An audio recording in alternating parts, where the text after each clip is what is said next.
Back in central New York, the Oswego County Legislature votes to approve a $500,000 state grant for the Department of Social Services to be used to lessen their caseload and to hire more caseworkers.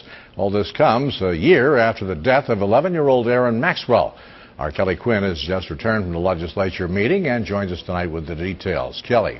Well, Rod, understaffing is a severe issue in the department. The caseworker assignments there are supposed to average about 139 per worker per year. That's the expectation for this year. Well, guess what? The recommendation is only 72 per year, so they're handling almost twice as many.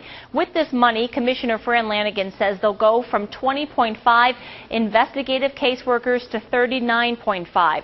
Instead of just having 14 ongoing caseworkers like they do now, they'll be able to staff 20. And they'll double the number of senior caseworkers as well and add some aides and office staff.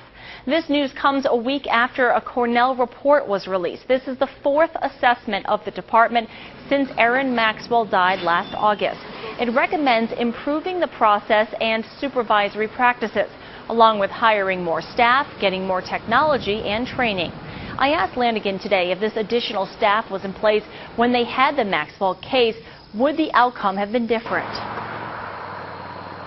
There's no way to predict when a tragedy like that will occur.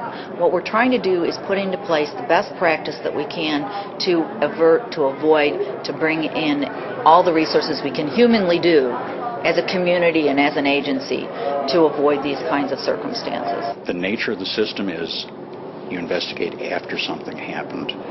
What we hope is with the Community's Advisory Board that we'll be able to anticipate problems, identify families in trouble, and help them before a child gets hurt. Now, this is a first step. It's not the end-all, be-all. There will be a community task force formed as soon as possible to improve communication.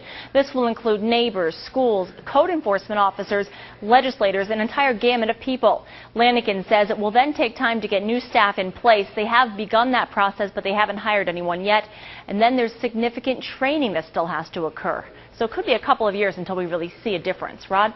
Kelly, thank you. The $500,000 we're told must be spent by March 31st of 2010. Once it runs out, it will be up to the county and ultimately the taxpayers to pay for the additional employees.